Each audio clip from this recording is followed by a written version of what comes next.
بڑی ایک دلچسپ بات کر رہا ہے ستور، یہ بتا یہ رہا ہے کہ کس طرح عمران خان نے الیکٹیبل کی سیاست پاکستان میں ختم کر دیا. یہ بڑا اس نے اہم نقطہ کہا ہے ستور نے. یہ آپ ذہن میں رکھیں کہ یہ پہلے اینٹی عمران خان ہوتا تھا اور پرو نواز شریف ہوتا تھا، بلکہ ابھی بھی شاید اینٹی عمران خان ہی ہو. تو یہ اس کا بڑا بڑا اہم اس کا نقطہ ہے.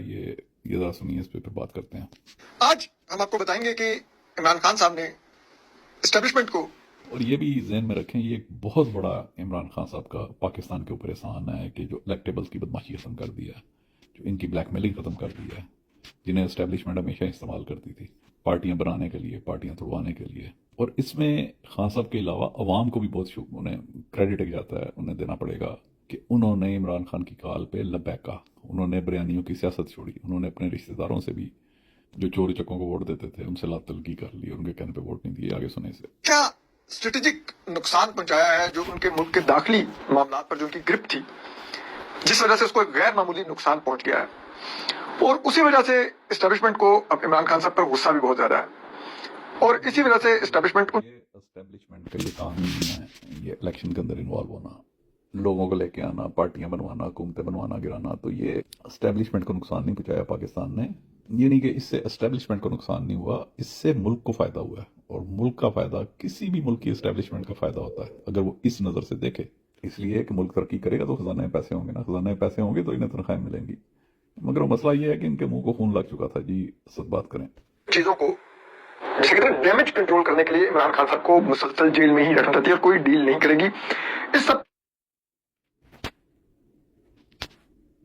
خان صاحب سے اس لڑائی میں پر آپ کو آج اسد طور انسنسر میں بتائیں گے کہ یہ جس سب پر آپ کو آج اسد طور انسنسر میں بتائیں گے کہ یہ 6 کیا اسٹریٹجک نقصان ہیں جو اسٹیبلشمنٹ کے ہوئے ہیں عمران خان صاحب سے اس لڑائی میں، اور اس کا احساس اسٹیبلشمنٹ کو عمران خان صاحب کو حکومت سے، یعنی کہ ان کا مال پانی بند ہو گیا. یہ نقصان ہے، ملک کا تو فائدہ ہے. اور پاکستان دیکھیں جی، Pakistan needs a professional army جو اپنے کام کے اوپر فوکس کرے، جو سیاست نہ کرے، سیاست میں مداخلت نہ کرے. نکالنے کے بعد ہوا ہے. وہ کیا ہے ہم ذرا آپ کو اسد طور انسنسرڈ میں آج بتائیں گے کہ جو ہمارے نظام حکمرانی اور پاکستانی سیاست میں جو غیر آئینی کردار ہے اس کے اوپر. وہ تھا الیکٹیبلز. 80 کی دہائی میں جب جو اس وقت کے غدار فوجی امر جنرل ضیاء الحق نے جو مارشل لا لگا رکھا یہ الیکٹیبلز وہ تھے کہ جو کسی سیاسی جماعت پر انحصار نہیں رکھتے تھے. ان کا اپنا ذاتی ووٹ بینک تھا اپنے حلقوں میں، اور وہ تقریباً پاکستان میں 50 کے قریب ایسے سیاستدان تھے جو الیکٹیبلز بنتے تھے. تو کسی بھی جماعت کو حکومت بنانے کے لیے یہ 50 کے قریب جو الیکٹیبلز تھے کی رول ادا کرتے تھے. اور ان الیکٹیبلز میں بڑی تعداد جنوبی پنجاب میں تھی، اس کے بعد کچھ اندرون سندھ میں تھے، کچھ بلوچستان میں، اور کچھ آپ کہہ لیں کے پی میں. جب یہ تمام الیکٹیبلز اسٹیبلشمنٹ چاہتی تھی، جس پارٹی کو اسٹیبلشمنٹ نے حکومت دینی ہوتی تھی، یہ الیکٹیبلز الیکشن سے پہلے اس پارٹی کو جوائن کرنے لگ جاتے تھے، یا پھر جیتنے کے بعد اس جماعت کو یہ الیکٹیبلز جوائن کر لیتے. اب جب پی ٹی آئی کو فارغ کیا گیا تو پھر ان الیکٹیبلز کو پہلے انہوں نے ایک فارورڈ بلاک بنایا عمران خان صاحب کے خلاف، اس کی وجہ سے تحریک عدم اعتماد کامیاب ہوئی. اس کے بعد ان الیکٹیبلز کو کچھ کو استحکام پاکستان پارٹی بنا دی گئی، کچھ نون لیگ میں چلے گئے، اور اکا دکا پیپلز پارٹی میں بھی چلے گئے. لیکن جو 8 فروری 2024 کا الیکشن تھا، یہ بڑا امپورٹنٹ، بڑا ایک اہم نقطہ ادھر دور بتا رہا ہے سننے سے. اس نے پاکستان کی پولیٹیکل ایک ڈائنامکس ہی چینج ہو گئے اور گیم اسٹیبلشمنٹ کے ہاتھ سے نکل گئی. کہا کہ عمران خان صاحب نے پاکستان میں تمام جو پولیٹیکل آکسیجن ہے وہ سک کر لی ہے، وہ انہوں نے کھینچ لیا تمام پولیٹیکل آکسیجن. اور اس وجہ سے اب پاکستان میں یا عمران خان ہے یا کچھ نہیں ہے. اگر آپ کو ووٹ بینک چاہیے تو لوگ نہ دھڑے کی بنیاد پر دیں گے، نہ کسی تاجر گروپ کی بنیاد پر دیں گے، نہ اپنی فیملی کے ذات برادری کی بنیاد پر دیں گے. لوگ ووٹ دیں گے کہ اور نہ بریانیوں کی بنیاد پہ دیں گے، نہ سکوٹروں کی بنیاد پہ دیں گے پارٹی کو، اور وہ پارٹی ہے پی ٹی آئی. تو یہ تمام کے تمام الیکٹیبلز عمران خان صاحب نے فارغ کر دیے، ان کی سیاست فارغ کر دی. بہت بڑی ہے کہ یہ گراؤنڈ بریکنگ اچیومنٹ ہے عمران خان کی پاکستانیوں کی. اور اس چیز کو یہ لوگ کہتے ہیں، یہ نتان کہتے ہیں کہ جی دیکھیں جی عمران خان نے لوگوں کو خراب کر دیا. آگے لوگ بکتے تھے، چوروں چکاروں کو ووٹ دے دیتے تھے. اب لوگ چوروں چکاروں کو ووٹ نہیں دیتے. اب لوگ چوروں چکاروں کو بلکہ گالیاں نکالتے ہیں، ان کے سامنے بات کرتے ہیں. اب لوگ چوروں چکاروں پہ اور جھوٹوں پہ لعنت بھیجتے ہیں، اس طرح لعنت اللہ علی الکاذبین کہا گیا. اور وہ لوگ امید پیرزادہ نے کہا تھا نا کہ صبح جھوٹ بولتے ہیں، دوپہر کو جھوٹ بولتے ہیں، رات کو جھوٹ بولتے ہیں. کچھ بچے کچھ جن کو اسٹیبلشمنٹ نے فارم 47 کی لاسٹک کی شلواریں پہنائی ہیں، لیکن پھر بھی ان کی کوئی حیثیت نہیں ہے، اور اسٹیبلشمنٹ کو پتا ہے کہ یہ دوبارہ بھی اب یوزیبل نہیں ہے.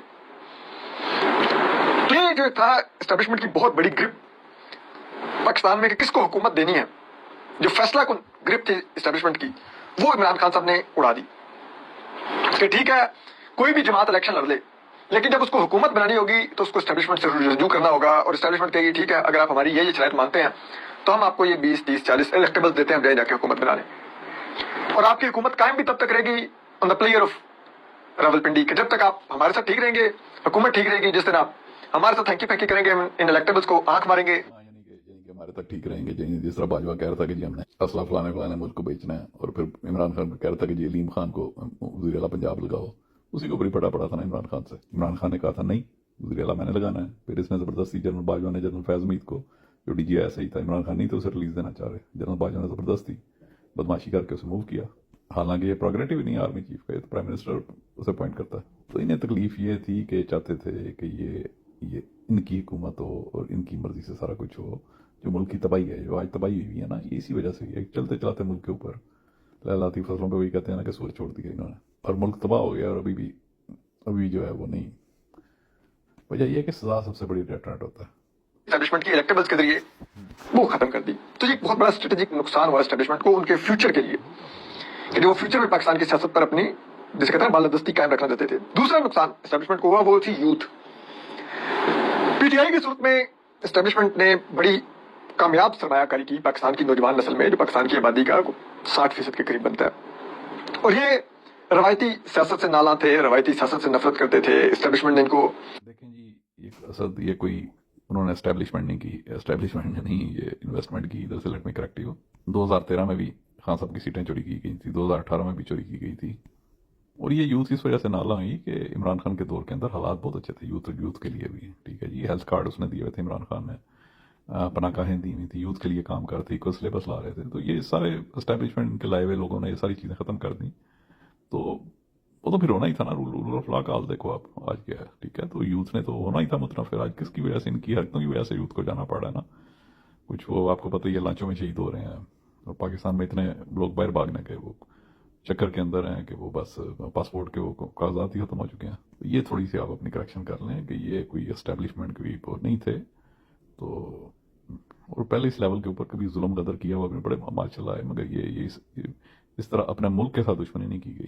کچھ چیزیں اچھی ہوئیں، کچھ چیزیں بری ہوئیں، مگر یہ تو پچھلے 3 سال سے تباہی ہو رہی ہے نا. ٹھیک ہے. اچھا اس میں ایک اور پوائنٹ جدھر اسد طور یہ تھوڑا سا کنفیوز لگ رہا ہے، تو اسے سنتے ہیں، اس کی بات کرتے ہیں اس پہ.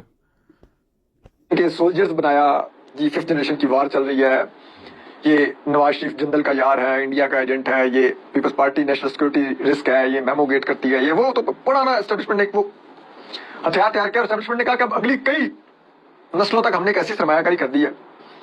دیکھو بھی یہ اسٹیبلشمنٹ نے ہتھیار نہیں تیار کیا، یہ ان کی حرکتوں کی وجہ سے. اس نے کبھی جس طرح جندال آیا، باقی لوگ آئے بغیر ویزے کے، پھر نواز شریف کے حق میں ان کے میڈیا کی پوری مہم چلی. ٹھیک ہے جی. پھر یہ اور اس وقت کی اسٹیبلشمنٹ اور تھی، باجوے سے پہلے کی اسٹیبلشمنٹ پھر بھی محب وطن تھی بہت حد تک. جنرل مشرف سخت نفرت کرتا تھا ان سے، زرداری سے، نواز شریف سے. اور پھر ان کے سب نے دیکھا کہ پاناما کے اکاؤنٹ آئے، اس کے بھی سوئس بینک کے اس کے وہ نکلے، اس میں ان کی جائیدادیں لندن میں، دبئی میں ان کے پھیرے. تو یہ ایسی بات نہیں ہے کہ اس وقت جو اسٹیبلشمنٹ کہتی تھی نا، وہ چیزیں نظر بھی آ رہی ہوتی تھی. پھر منظور چپڑاسی یہ وہ جب ان کے چوریوں کی ڈکیتیاں نکلیں، اور پھر وہ تو بچے کو پتا تھا یہ لوگ چور ہیں. تو جب ظاہر ہے جب یہ لوگ ان کے ساتھ ملیں گے جا کے، اور ایک اس طرح کے شخص کو، ایک جسے صادق امین وہ دال تو نکالا تھا عمران خان نے کو، جس نے اپنی کوئی جائیدادیں نہیں بنائی، کوئی اپنی ملیں نہیں بنائی، کوئی اپنے اس نے باہر سے نہیں بنایا. تو اس سے جب اس طرح کی اسٹیبلشمنٹ کہے گی تو لوگ مانیں گے تو نہیں نا. لوگ پاگل تو نہیں ہے نا. یہ نوجوانوں کو نظر آ رہا ہے، لوگوں کو نظر آ رہا ہے. اور جس طرح بات کی ہے، جس طرح کام اور نوجوان کا انہوں نے نقصان کیا. اب یہ عمران خان کو سپورٹ کرتے ہیں، رشتہ دار تو نہیں ہے عمران خان کے. ٹھیک ہے. تو یہ اسد، یہ آپ یہ پٹواریوں والی باتیں چھوڑ دو. ٹھیک ہے. یہ جو عمران خان سے آپ کا بوسٹ تھا نا پہلے، وہ بھی یہ talk on the facts, the ground realities. Imran Khan صاحب اسٹیبلشمنٹ کو لگ رہا تھا کہ وہ اس نسل کو اپنے لیے تیار کر رہے ہیں، لیکن عمران خان صاحب نے بڑی کامیابی سے اس نسل کو اپنے ساتھ جوڑ لیا. اور جب عمران خان صاحب اسٹیبلشمنٹ سے علیحدہ ہوئے تو پوری کی پوری یہ جو فیوچر جنریشن. اسد بات یہ ہے کہ عمران خان نے اس نسل کو دیا، ٹھیک ہے. اسٹیبلشمنٹ نے ان کے لائے ہوئے چوروں چکاروں نے اس نسل سے چھینا، سب کچھ چھینا، ان کا لائیولیہڈ چھینا، ان کی نوکریاں چھینی، ان کی صحت کی سہولیات چھینی. وہ جو اقدامات کر رہے تھے نوجوانوں کے لیے، وہ انہوں نے جو انڈسٹری دیکھیں آج غربت کا انڈیکس کدھر جا رہا ہے. World bank